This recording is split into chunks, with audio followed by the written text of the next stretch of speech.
naman, nang gisapot man ni sila nga manakay og barko tanan. Mura man og nang laaglag, hoy magsimantag. Oh, simanta. Siman po sila tanan. After nga nag-catch up namin ni Aning og ni Ivy, nagka-decide nga, shopping ta daw sa ta, Morris Bukid. As we stroll around Shark, we unexpectedly ran into someone. It's none other than Angel Tundag! Nya, kauban niya, hey, taas-taas ng bata. Enemy, oh my God, si Khalil! Oh my God, 11 years old na si Khalil! O si Angel, karon a business owner, had a built-up life for herself, and of course, her handsome little one.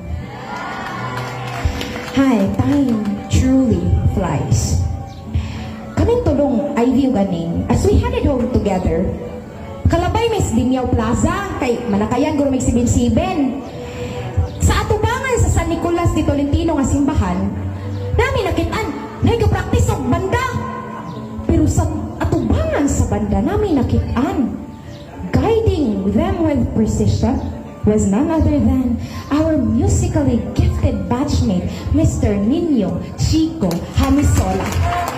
Usan niya siya ka-season drum and bugle corps pioneer. Dool adto sa plaza, di ba na'y talisay? Uwi pa ng talisay 10 years from now ha. Namin nakita ang babae nga nakasuot og scrubs uniform, you know, a doctor. Anak ko ba, kisa man siya familiar lagi. Og sakto yun ko.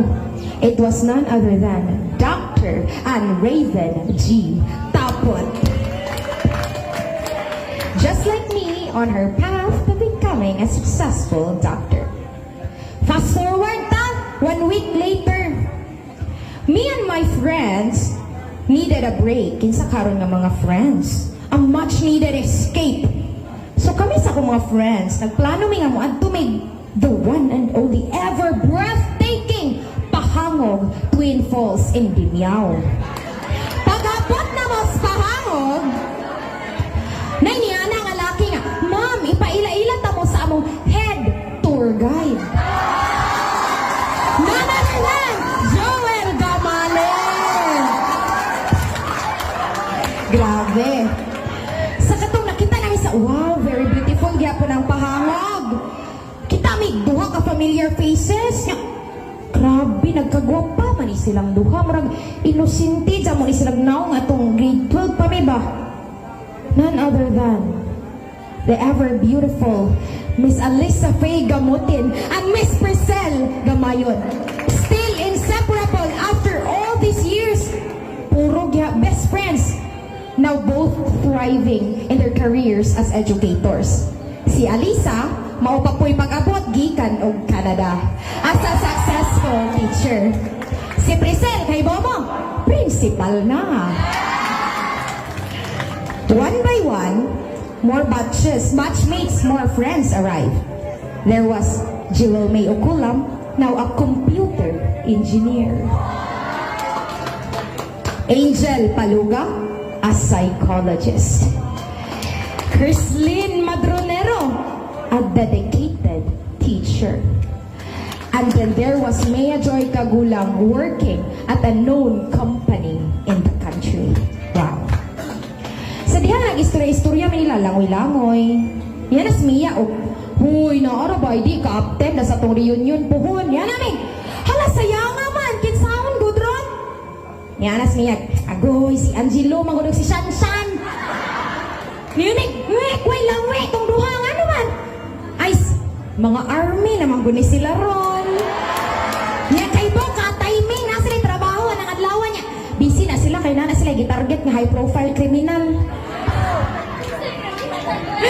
I took a deep breath, letting it all sink in. Wow, it truly feels like a dream. Seeing almost everyone reaching for their dreams and making them a reality. Fast forward na po, and the long-awaited reunion had finally arrived. Stepping into Kanayupon National High School after so many years sent waves of nostalgia through me. Ag hallways, classroom, school grounds, kabisag asang suok na akay memories. And then one by one, familiar faces appeared. Mark Kenneth Bonoso, now a respected police officer. We also have Chief Police Alfredo Dapar. Palupig ba niya si Executive Master Sergeant Aldrin Duquero. Oy, kari mas labaw, Police General John Lloyd Galyogo.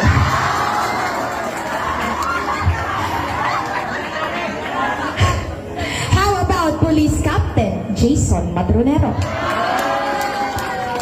Lucky ra ba di ay pwede ana? We also have Police Officer Jean Lagumbay. And of course, our ever lovely, beautiful twins, Police Staff Sergeants Mary Jane and Mary Joy Madronero. We also have Mark Louis Brina, excelling as a hotel receptionist in one of the country's top hotels. Wow. Joyce Adalim, now a computer engineer. Gina Logamale and Joshua Lagunda, also known as Wang Wang, both dedicated high school teachers. Oy, oy, oy! We even have lawyers among us! Attorney Crystal Joy Gamale and Attorney Essel Joy Banag.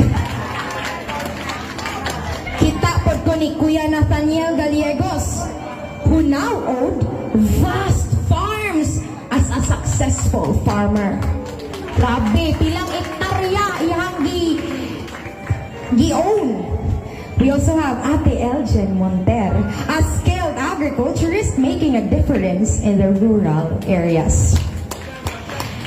Then came those who had just gikag abroad. Ray Paluga, an accomplished chef and food technologist in the United States of America. Daniela Madronero, now a nurse in the USA as well. The Dalogdog twins, Wendelin from Taiwan and Wenelin from Malaysia, both thriving as nurses. And last but not least, I mentioned someone who had also flown in from Switzerland, now a successful agriculturist abroad, Mr. Stephen Montoya.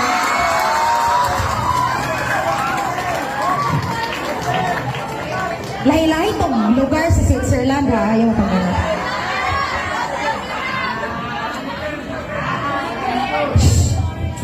As the list went on, each face carried a story of struggle, perseverance, and success. And as I look around, I saw not just my batchmates, but family. As we stand here today, on the edge of the unknown, kay wapatakay ba unsay future nato, our dreams may feel distant, even impossible. But let this be our reminder. 10 years from now, we will look back and realize that every struggle, every sacrifice, and every small step we take today is shaping the future we only dreamed of. No matter how tough the journey gets, no matter how many times we fall, rise. Because we are the batch of fighters, of dreamers, of relentless souls who refuse to be defined by limitations. Someday, we will be the living proof that no dream is too big, no goal is too far. So let's go out there, chase our dreams fearlessly, and make our future selves proud. This is just the beginning. The world is waiting for each and one of us. Thank you.